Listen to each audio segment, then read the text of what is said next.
قال رسول الله صلى الله عليه وسلم من صام رمضان إيمانا واحتسابا غفر له ما تقدم من ذنبه। যে ব্যক্তি ঈমানের সাথে সওয়াবের আশায় রমজানের রোজা রাখলো তার আগের সব গুনাহ মাফ। তিরমিজির 614 নম্বর হাদিস। قال رسول الله صلى الله عليه وسلم الصوم جنة حصينة। নবীজি বলেন রোজা হলো জাহান্নাম থেকে বাঁচার জন্য মজবুত ঢালের নাম হলো রোজা। জাহান্নাম থেকে বাঁচার মজবুত ঢালের নাম রোজা। যুবক ভাইয়েরা একটু মন দিয়ে শোনেন, অভিভাবকরাও শোনেন। বালেক ছেলেরা রোজা রাখে না, অথবা রাখে 3টা রাখে বা রাখে না, বা 5টা রাখে, অন্যগুলা রাখে না। তিরমিজির 723 নম্বর হাদিসে আছে, কেউ যদি ইচ্ছাকৃতভাবে কোনো বালেক মুসলমান ইচ্ছাকৃতভাবে একটা রোজা না রাখে, শরীয়তের বিধান কাফারা কয়টা? 60টা। এটা একটা বিধান শরীয়তের। কিন্তু সে যদি সারা জীবন রোজা রাখে, ওই একটা রোজার ঘাটতি পূরণ হবে না। একটা রোজা আল্লাহর কাছে এত দামি। অথচ এখন রোজা আপনার রাখে না বলে কি বললাম, বাবা মা সন্তানকে সাহারির সময় উঠায় না, বা স্বাস্থ্য নষ্ট হবে, ছোট মানুষ, 21 বছরের শিশু, 18 বছরের শিশু উঠায় না। রোজা রাখতে হবে, বলেন ইনশাআল্লাহ। সাবধান, এইসব ব্যাপারে অলসতা করা যাবে না। এই হলো আপনার 7 নাম্বার আমল, রোজা রাখা। 8 নাম্বার, রমজান মাসে দান করবেন। এমনি তো সবসময় দান করবেন, রমজানে দানের মাত্রাটা বাড়ায় রাখবেন। সূরা মুনাফিকুনের 10-11 নম্বর আয়াতে আল্লাহ বলেন, ওয়ানফিকু মিম্মা রাযাকনাকুম মিন ক্বাবলি আইয়াতিয়া আহাদাকুমুল মাউত। তোমাদের কারো কাছে মৃত্যু আসার আগে তোমরা আমার দেয়া রিজিক থেকে দান করো। فيقول رب لولا أخرتني إلى أجل قريب। তো এসে গেল, ওই বান্দা বলবে আল্লাহ আর একটু সুযোগ দাও, দুনিয়াতে আমি যাব। আল্লাহ বলবেন কেন? ওই ব্যক্তি বলবে ফাআসসাদদাক, আমি দান সদকা করব, ওয়া আকুম মিনাস সালিহিন, আমি নেক কাজ করব, ভালো মানুষ হয়ে যাব। আল্লাহ জবাব দিয়ে দেয়, ওয়ালা ইউআখিরাল্লাহু নাফসান ইযা জাআ আজালুহা। মৃত্যু এসে গেলে কিছুতেই আল্লাহ কাউকে আর সামান্য সুযোগ দিবে না। নাউযুবিল্লাহ। মৃত্যু আসলে একটু সুযোগ দিবে না। তো মৃত্যুর আগে কি করা? দান করা। এগুলো 8 নাম্বার। 9 নাম্বার, নফল ইবাদত বেশি করা। কি ইবাদত বেশি করা? ইদানিং কিছু উদ্ভট প্রশ্ন আপনাদেরকে কিছু মানুষ শিখাবে, বা অলরেডি শিখে ফেলছে। এই প্রশ্নগুলো কখনো করবেন না। যেমন, হুজুর সুন্নত না বললে কি কোনো গুনাহ হবে? মানে এটা বলে এই নিয়তে, হ্যাঁ আর সুন্নত করবে না। বলে সুন্নত না বললে কি কোনো গুনাহ হবে, এটা এই নিয়তে করে, মানে উনি সুন্নত করবে না। তো আজকে আমি আপনাদেরকে বলি, মনে করেন এই মাঠের সবাই আমারে প্রশ্ন করছে, হুজুর সুন্নত না বললে কোনো গুনাহ হবে, মনে করেন প্রশ্নটা আমারে করছে। আমি আপনাদেরকে উত্তর দেওয়ার আগে জিজ্ঞাসা করি, জান্নাত ওয়াজিব হোক, এটা চান কারা আর চান না কারা? সবাই চাই। নবীজি বলেছেন দৈনিক 12 রাকাত সুন্নত যারা পড়বে ওয়াজাবাত লাহুল জান্নাত, তার জন্য জান্নাত ওয়াজিব। এখন আপনি সিদ্ধান্ত নেন, কি সুন্নত না পড়লে গুনাহ হবে এই প্রশ্ন করবেন, না সুন্নত পড়বেন? চিন্তা কি প্রশ্ন? সুন্নত না পড়লে গুনাহ হবে। তো আমি বললাম সুন্নত পড়া জান্নাত ওয়াজিব হবে, কোনটা চান? মুসলমান হইলে টেনশনে পড়ে যাবে, তাহলে তো ওয়াজিব হোক এটাই চাই। তো বাস এই প্রশ্ন আর করবেন না, সুন্নত পড়েন 12 রাকাত। আবু দাউদের হাদিস 864 নম্বর হাদিস। রাসূলুল্লাহ সাল্লাল্লাহু আলাইহি সাল্লাম বলেন, ইন্না আউওয়ালা মা ইউহাসাবুন নাস বিহি ইয়াউমাল কিয়ামাহ মিন আমালিহিম আস-সালাহ। কিয়ামতের ময়দানে মানুষের হিসাবের মধ্যে সর্বপ্রথম হিসাব হবে, আমলের যে হিসাবটা হবে এটা হবে নামাজের হিসাব। নামাজের হিসাবের মধ্যে যখন দেখা যাবে ফাইন কানাত তাম্মা কুতিবাত লাহু তাম্মা, আল্লাহ তাআলা ফেরেশতাদেরকে বলবেন তার ফরজের হিসাবগুলোর কি অবস্থা একটু দেখো। ফেরেশতারা ফরজ আমলগুলো দেখে বলবে আল্লাহ পরিপূর্ণ আছে। আল্লাহ বলবে সওয়াবটাও পরিপূর্ণ লিখে দাও। ওয়া ইন কানা ইনতাকাসা মিনহা শাইআ, ফরজের মধ্যে ফেরেশতারা দেখবে ঘাটতি আছে, অনেক ঘাটতি আছে। আসরের নামাজ সময় মতো পড়ে নাই, মাগরিব সময় মতো পড়ে নাই, এশা সময় মতো পড়ে নাই, অথবা মাঝে মাঝে তো 2 ওয়াক্ত নামাজ মিস করে ফেলেছে, অথবা নামাজ পড়লেও অলসতা শুধু পড়ছে। যেমন আসরের নামাজ ম্যাক্সিমাম মানুষ অলসতা করে, সূর্যটা হলুদ বানায়, পরে গিয়ে নামাজটা পড়ে। মা বোনরা পাতিলে আপনার রান্না বসানোর পর দেখে ভাত সিদ্ধ হবে কখন, সিদ্ধ হইলে আসর করবে, তো সিদ্ধ হইতে হইতে সূর্য হলুদ হয়ে গেছে। ইচ্ছা করে সূর্য হলুদ বানায় যারা আসর করে, তিলকা সলাতুল মুনাফিকিন, তিলকা সলাতুল মুনাফিকিন, তিলকা সলাতুল মুনাফিকিন। নবী বলেন ইচ্ছা করে যারা সূর্য হলুদ বানায় আসর করে, বলে নাই পরে না, পরে। নবী বলে এটা মুনাফিকের নামাজ, এটা মুনাফিকের নামাজ, এটা মুনাফিকের নামাজ। এখন পড়লে এই অবস্থা, যারা পড়েই না। তাহলে মুসলমান ভাইয়েরা আমরা কি শিখলাম? তো ফরজ নামাজে অনেক সময় ঘাটতি হয়ে যায়। ফেরেশতাদেরকে আল্লাহ বলবে নফলগুলো একটু খোঁজ করো তো কি অবস্থা। তো ফেরেশতারা বলবে আল্লাহ নফল আছে, ভালোই নফল আছে, পড়ছে, রমজানে কিছু নফল বাড়ায় পড়ছে, রমজান মাস বোনাস দিছিলেন আপনি, নফল অনেক পড়ছে আল্লাহ। আল্লাহ বলবেন আতিম্মু ফারিয়াদাতাহু মিন তাতাব্বুইহি, তার নফলের মাধ্যমে ফরজের ঘাটতি পূরণ করুন। তাহলে নফল ইবাদত বাড়িয়ে দাও। 10 নাম্বার নেকির কাজ যত বেশি পারেন করুন। সূরা তাগাবুনের 9 নম্বর আয়াতে আল্লাহ বলেন মাইয়ুমিন বিল্লাহ ওয়া ইয়ামাল সালিহা, যে ব্যক্তি আল্লাহকে বিশ্বাস করে আর নেকির কাজ করে, ইউকাফিরু আনহু সাইয়্যাতি, আল্লাহ তার আগের সবগুলা গুনাহ মাফ করে দেয়। ওয়া ইউদখিলহু জান্নাতিন তাজরি মিন তাহতিহাল আনহারু খালিদিনা ফিহা আবাদা, আল্লাহ তাকে এমন জান্নাতে প্রবেশ করাবেন যার তলদেশ দিয়ে নহরসমূহ প্রবাহিত হবে, সেথায় তারা চিরকাল থাকবে। যালিকাল ফাউজুল আযীম, আল্লাহ বলেন এটাই মহান সফলতা। নেকির কাজ বেশি বেশি করা, যারা আল্লাহর সাক্ষাৎ কামনা করে 2টা কাজ বেশি বেশি করতে হবে। এর মধ্যে একটা হলো নেকির কাজ বেশি করা, 2 নাম্বার শিরিক মুক্ত ইবাদত করা। সূরা কাহফের সর্বশেষ আয়াত 110 নম্বর আয়াত, 16 পারা 4 নম্বর পৃষ্ঠা। আল্লাহ তাআলা বলেন ফামান কানা ইয়ারজু লিকা রাব্বিহি ফালইআমাল আমালান সালিহা, যে ব্যক্তি তার রবের সাক্ষাৎ কামনা করে সেজন্য নেক কাজ করে। ওয়ালা ইউশরিক বিইবাদাতি রাব্বিহি আহাদা, সে তার রবের ইবাদতে যেন কাউকে শরীক না করে। আল্লাহ আমাদেরকে এই রমজানে বেশি বেশি নেকির কাজ, আর এই নেকির কাজটা করব পাশাপাশি সব সময় যেন নেকির কাজের অভ্যাসটা ধরে রাখতে পারি। আল্লাহ তৌফিক দান। আমিন। 11 দোয়া করা, রমজানে বেশি বেশি দোয়া করা। এখন তো আমরা দোয়া করা ভুলে গেছি। কেন ভুলে গেছি জানেন? সবাই খালি এখন মাসালা জিজ্ঞাসা, হুজুর দোয়া কি এইভাবে করবো না ওইভাবে, আগে না পরে, উপরে না নিচে, এরকম প্রশ্ন করতে করতে কিছু মানুষ আছে জিজ্ঞাসা করেন গত 2 বছর সে দোয়াই করে নাই, শুধু এই টেনশনে কখন করবো, কি করে নেই দোয়াই করে। আর উনি শুধু টেনশন যে আমি দোয়াটা আসলে কেমনে করবো, বাঁকা হয়ে না সোজা হয়ে, উপরে না নিচে, ডানে না বামে, এই টেনশনে উনি দোয়াই করেন। এটা কথা মনে রেখে, যাদের দোয়া করার অভ্যাস, যারা বেশি বেশি আল্লাহর কাছে চাওয়ার অভ্যাস হয়ে যাবে, আসমানের খাজানা তাদের জন্য খুলে দেবে। যত বেশি দোয়া করবে।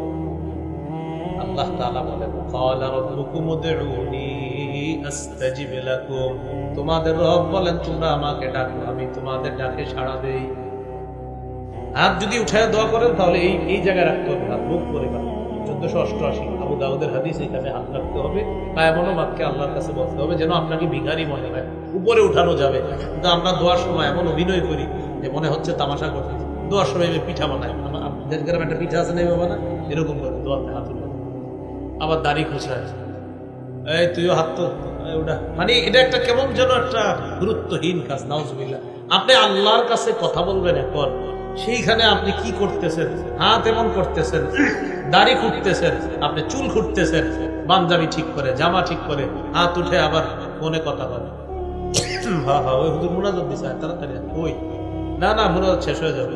আচ্ছা ঠিক আছে, আমি মুনাজাতটা শেষ করে আইতেছি। মানে এটা কোনো, আরে আপনি আল্লাহর সাথে কথা বলতেছেন তো, আপনি এমন করতেছেন,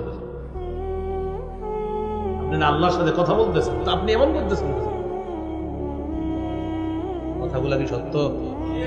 দোয়ার সময় দেখবেন মানে একদম কি করে না করে, এরকম না করে, কায় মনোবাক্যে আমি ভিখারি, আমি কাঙ্গাল, এরকম। 2টি কথা মনে রাখবেন, মাখলুকের কাছে যত চায় মাখলুক রাগ হয়ে যায়, আর খালেকের কাছে না চাইলে খালেক রাগ হয়। মাল্লাম ইয়াসআলিল্লাহ ইয়াগদাব আলাইহি, যে আল্লাহর কাছে চায় না আল্লাহ তার উপর রাগ করে, মানুষের কাছে চাইলে রাগ করে। উনি আমারে 5-6 বার ডাক দেন, আমি চিন্তা করলাম এতবার ডাকেন না, আল্লাহ বলে আমারে না ডাকলে আমি রাগ করি, তুই আমারে ডাকস না কেন? তুই আমারে ডাকস না। বিশ্বাস করেন আপনারা, আমারে ডাক দেন না, 5 বার ডাক দিবেন, 6 বারের সময় রাগ হয়ে যায়, এতবার ডাকেন না। আল্লাহ বলে তুমি আমারে ডাকো না কেন?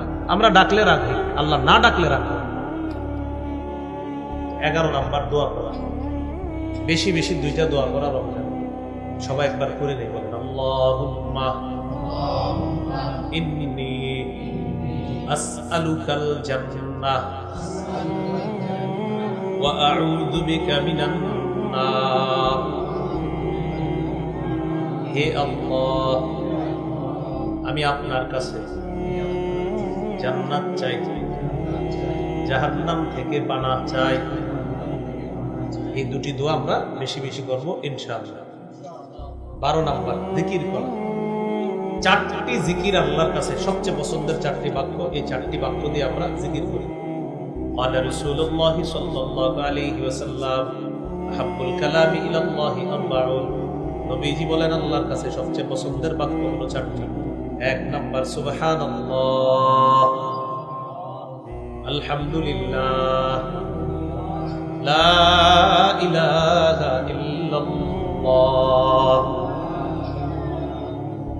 আল্লাহু আকবার। এই 4টি জিকির আমরা বেশি বেশি করি। এর মধ্যে আপনি লা ইলাহা ইল্লাল্লাহর জিকির যেটা, এটাও সদা সর্বদা করতে পারেন। মা বোনরা রান্না করতেছেন, আপনি টেনশন করতেছেন, রান্নার সময় ঠোঁট না লাগানো ছাড়া জিকির করা দরকার। ঠোঁট লাগাইলে এটা একটা কষ্ট, রমজানে যদি মনে করেন, তো ঠোঁট লাগানো ছাড়া একটা জিকির আছে, সেই জিকিরটা কি আপনারা করেন, দেখবেন ঠোঁট লাগবে। লা ইলাহা ইল্লাল্লাহ করেন, এবার ট্রাই করে দেখেন ঠোঁট লাগে না। লা ইলাহা ইল্লাল্লাহ, লা ইলাহা ইল্লাল্লাহ, ঠোঁট লাগে? কষ্ট হয়, ঠোঁট লাগে না। লা ইলাহা ইল্লাল্লাহ ঠোঁট লাগে না, হ্যাঁ ট্রাই করে দেখবেন। লা ইলাহা ইল্লাল্লাহ ঠোঁট লাগে না। হাদিসে আসছে তিরমিজি 3592 নম্বর হাদিস।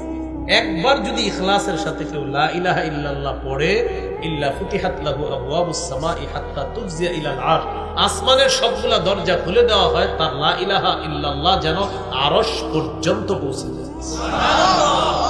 তো আপনি মা বোনরা রান্না করতেছেন, রান্না করার সময় বলে দেন লা ইলাহা ইল্লাল্লাহ পড়তে থাকো, তুমি রান্না করতেছো বলো। তো আমরা রমজানের এই মাসগুলা ইবাদতের মাধ্যমে, এইভাবে জিকিরের মাধ্যমে কাটানোর চেষ্টা করবো ইনশাআল্লাহ।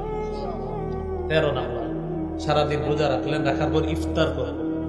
14 নাম্বার ইফতার করাবেন। 13 নাম্বার ইফতার করা, 14 ইফতার করাবেন। যেখানে ইফতার করানো অনেক ফজিলতের কাজ। অনেক সময় কি হয়, আমরা প্রতিবেশী ধনী থাকলে ইফতার করাইতে চাই, যে ধনী মানুষ কি খাওয়া না, ধনী মানুষকেও আপনি ইফতার পাঠাবেন বা ওনারে দাওয়াত দিবেন আপনার বাসায়। কেন? রোজাদারকে ইফতার করানোর ফজিলত থেকে আপনি বঞ্চিত হবেন।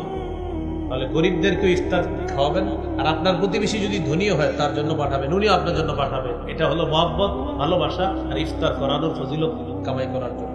তাহলে 13 নাম্বার ইফতার করা, 14 নাম্বার ইফতার করা, 15 নাম্বার ইফতারের সময় দোয়া করা। তিরমিজি 3598 নম্বর হাদিস। হাদিসটি শোনানোর আগে আমি আপনাদেরকে একটু বলি, কাল কল্পনার জগতে আপনারা নিয়ে আসেন। রমজানে আর কল্পনা লাগবে না, সরাসরি মনে করেন সামনে আলুর চপ, বেগুনি, শরবত, মালটা, আপেল, কমলা সব আছে। এই মুহূর্তে খিদাটা, একটু পরে 5 মিনিট পরে ইফতার, কি মন চায়? মন চায় না, কিন্তু খাই না কেন? কার হুকুম নাই। এই দেখেন সব সামনে আছে, ডিলিশিয়াস খাদ্য, লোভনীয় খাদ্য, খাই না কেন?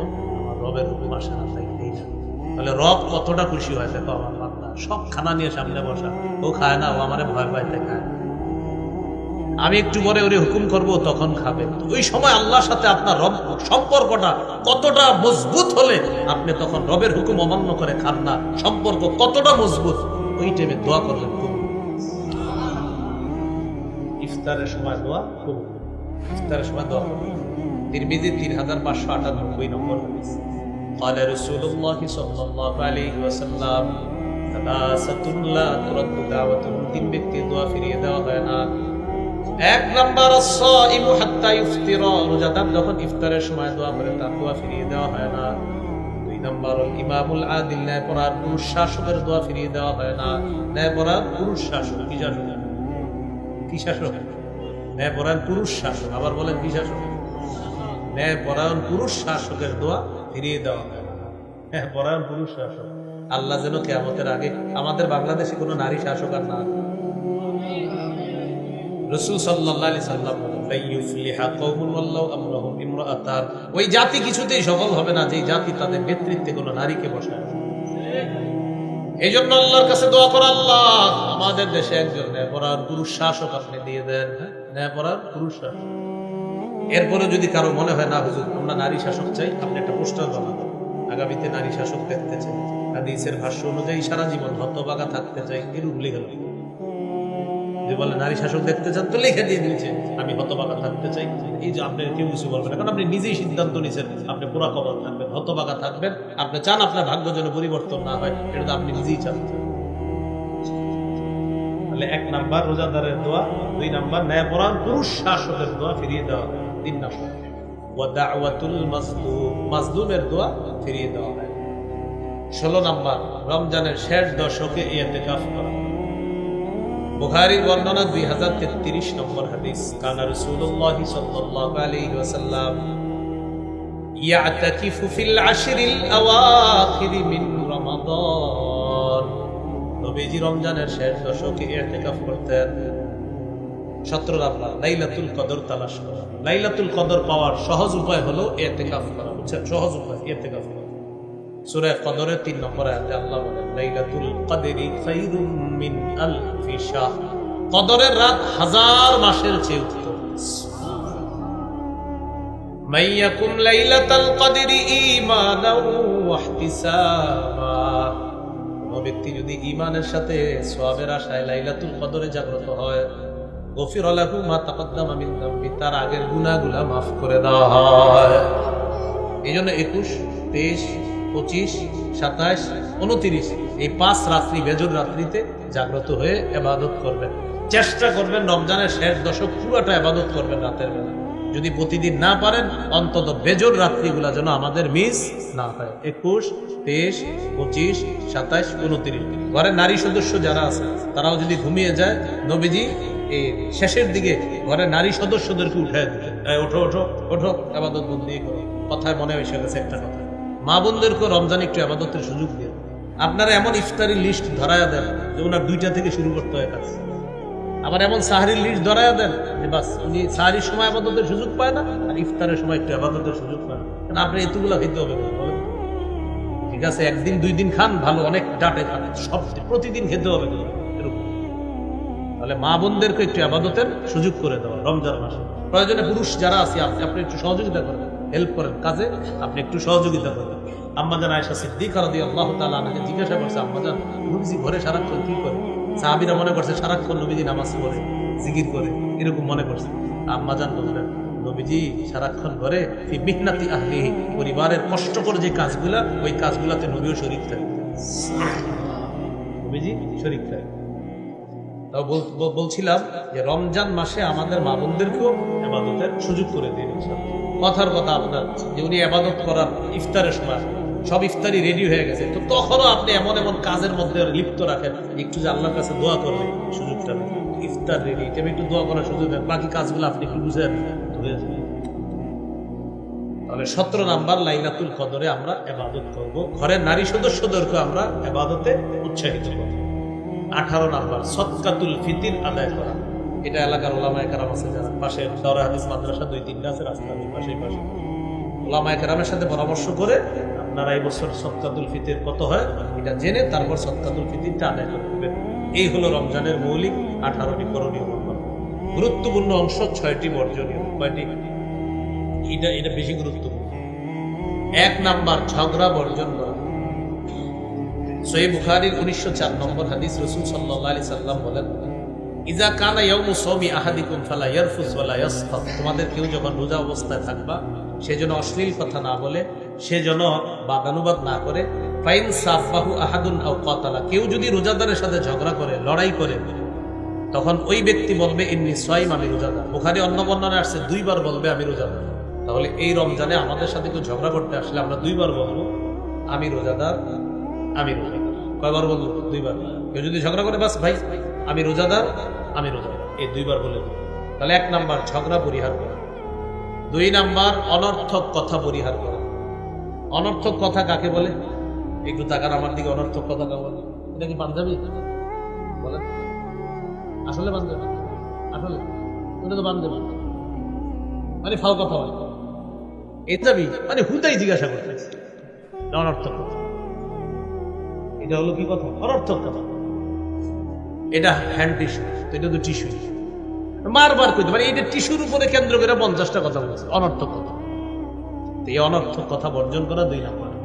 সহিহ বুখারীর 2477 নম্বর হাদিসের বর্ণনা, রাসূলুল্লাহ সাল্লাল্লাহু আলাইহি সাল্লাম বলেন, ইন্নাল্লাহা কারিহা লাকুম সালাসা, আল্লাহ তোমাদের জন্য 3টি বিষয় অপছন্দ করেছেন। 1 নাম্বার কিলা ওয়া ক্বাল, অনর্থক কথা বলা আল্লাহ পছন্দ করেছেন। 2 নাম্বার ওয়া ইদাআতাল মাল, সম্পদ অযথা নষ্ট করা আল্লাহ পছন্দ করেছেন। 3 নাম্বার ওয়াকাথরাতাস সুআল, অনর্থক প্রশ্ন করা আল্লাহ পছন্দ করেছেন। ওই যে ওনারে পাঞ্জাবি নিয়ে 3টা প্রশ্ন করছে, আর তো পাঞ্জাবি প্রশ্ন করছি 3-4টা, অনর্থক প্রশ্ন করা আল্লাহ পছন্দ করেছেন। এ হলো 2 নাম্বার, অনর্থক কথা বলা যাবে না। 3 নাম্বার মিথ্যা কথা পরিহার করা। একটু আমার সাথে বলেন, মিথ্যা হলো সমস্ত পাপের আম্মা। সমস্ত পাপের মা কি? মিথ্যা কথা বলা। সহিহ বুখারীর বর্ণনা 1903 নম্বর হাদিস, রাসূল সাল্লাল্লাহু আলাইহি সাল্লাম বলেন, মান লাম ইয়াদা কাওলা যুরি ওয়াল আমালা বিহি ফালাইসা লিল্লাহি হাজাতুন ফি আইয়াদা তাআমা ওয়া শারাবা। যে ব্যক্তি রোজা রেখে মিথ্যা ছাড়তে পারলো না, সে যে খানা খাইলো না সারাদিন। আপনি রোজাদার, সারাদিন খান নাই, পান করেন নাই, নবীজি বলেন তোমার না খাওয়া আর না পান করার মধ্যে আল্লাহর কাছে কোনো গুরুত্ব নাই, আর তুমি মিথ্যা কথা বলতে বলো, মিথ্যা ছাড়তে পারো।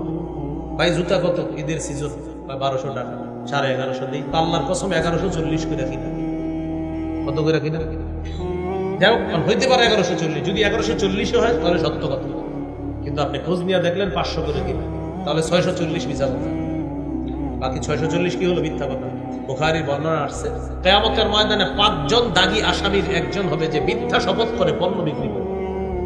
মিথ্যা শপথ করে যে পণ্য বিক্রি করে, মিথ্যা কথা বলে, 5 জন দাগী আসামির একজন হবে এই মিথ্যা কথা বলে।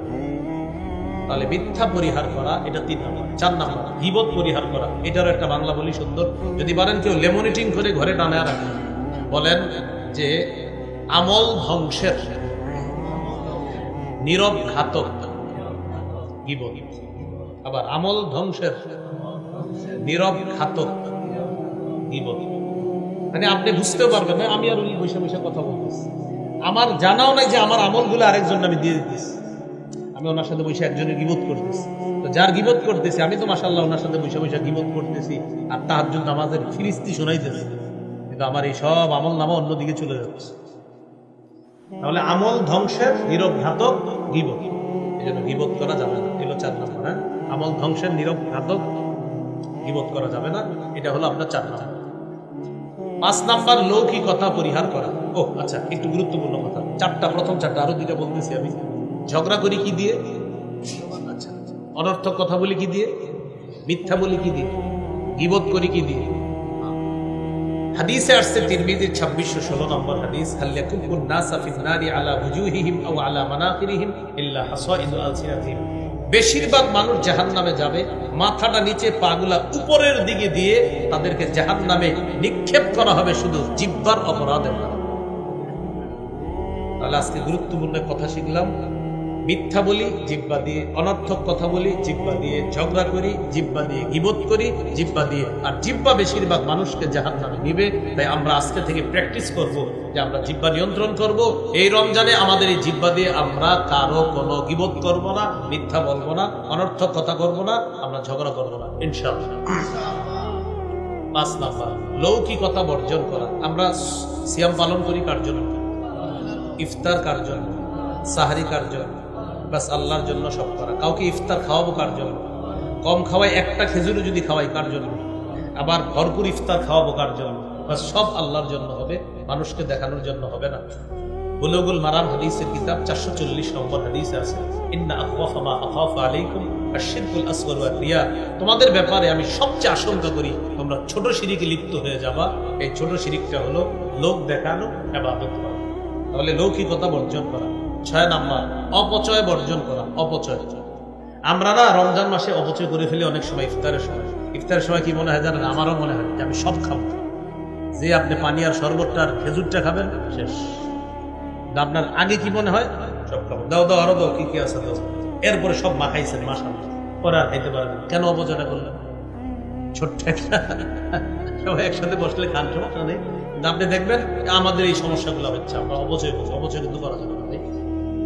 সর্বশেষ গুরুত্বপূর্ণ একটি কথা দিয়ে শেষ করব, এটা আমার সাথে একটু বলেন। আমাদের ইফতার যেন মাগরিবের জামাত ছুটে যাওয়ার কারণ না হয়। যদিও এই কাজটি অনেক বেশি হয় না, ইফতার করে আস্তে আস্তে ঠেকুর তুলে পান খায়, চা খায়, আরো নাকি ওনার লাগবে, এরপর মসজিদে আসে, আসসালামু আলাইকুম, আসসালামু আলাইকুম। প্রিয় ভাইয়েরা, শেষের কথাটা অনেক গুরুত্বপূর্ণ। আমাদের ইফতার যেন আমাদের মাগরিবের জামাত ছুটার কারণ না হয়। আরেকটি গুরুত্বপূর্ণ বাংলা বলছি আপনাদেরকে, আল্লাহর এক ইবাদত পালন করতে গিয়ে আরেক ইবাদতে যেন শিথিলতা না আসে। আমার রবের এক বিধান পালন করতে গিয়ে আরেক বিধানে যেন শিথিলতা না আসে। রোজা আমার রবের বিধান, ইফতার আমার রবের বিধান, মাগরিব আমার রবের বিধান, সবগুলো আমি যথা সময়ে সঠিকভাবে করা, এটা আমার রবের বিধান। মনে থাকবে তো ইনশাআল্লাহ? আল্লাহ তৌফিক দান।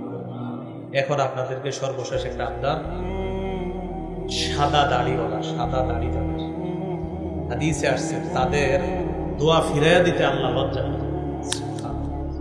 সাদা দাড়িওয়ালা যারা দোয়া করে না, ইন্নাল্লাহা লা ইস্তাহি লিযাশাইবাতিল মুমিন, তো যে সাদা দাড়িওয়ালা যারা, তারা আপনার অনেক বরকতি মানুষ, তাদের অনেক বরকতি মানুষ। হাদিসে আসছে ইকরামাত লিশাইবাতি, সাদা দাড়িওয়ালা যারা, তাদেরকে সম্মান করার কথা আসছে। এটা আপনার যে আল্লাহকে সম্মান করা, সাদা দাড়িওয়ালাকে সম্মান করা মানে আল্লাহকে সম্মান করা, হাফেজে কোরআনকে সম্মান করা, আল্লাহকে সম্মান করা। আর সাদা দাড়িওয়ালা আর ন্যায়পরায়ণ শাসককে সম্মান করা মানে আল্লাহকে সম্মান করা। তো সাদা দাড়িওয়ালা তাদেরকে আমরা মূল্যায়ন করবো, সম্মান করবো, তাদের দোয়াগুলোতে আমরা শরীক হব। এই জন্য আমরা যারা যুবক আলোচক যারা আছে, আমাদের দোয়ার চাইতে সাদা দাড়িওয়ালা মুরব্বী যারা, তাদের দোয়াগুলা বেশি গুরুত্ব দিয়ে আমরা এগুলাতে শরীক হই। এগুলা বরকতি, খুব বরকতপূর্ণ মজলিস হয়ে যাবে তাদের মজলিসগুলা। আমি পার্সোনাল ভাবে আপনাদেরকে বলবো, মুরব্বীরা যেই সমস্ত মাহফিলে আসে, তাদের মাহফিলগুলাতে বেশি বেশি যাবেন। তাদের মুখ থেকে এমন কথা আল্লাহ বের করেন যেটা আমার আপনার জীবন পরিবর্তনের জন্য সহায়ক হয়, যথেষ্ট হয়। এই জন্য আল্লাহওয়ালা যারা, তাদের মজলিসে যাবেন, তাদের কথাগুলো শুনবেন। তাই সর্বশেষ আপনাদের কাছে আবদার, আপনাদের এলাকারই প্রতিষ্ঠাতা পরিচালক জামিয়া ফারুকিয়া রোজাতুল উলুম মাদ্রাসা, এই মাদ্রাসার রুজু মানে আপনাদের, তো আপনাদের মানুষ আপনাদের সামনে এখন আলোচনা করবে, ইনশাল্লাহ দোয়া করবে, আপনাদেরকে নিয়ে ইনশাল্লাহ কিছু কথা বলবে, দোয়া করবে। এরপর ইনশাল্লাহ মজলিসটা শেষ হবে। আল্লাহর রাস্তায় আমরা সামান্য সময় দ্রুত দূরে বসি, ইনশাল্লাহ এরপর শেষ হবে। আসসালামু আলাইকুম।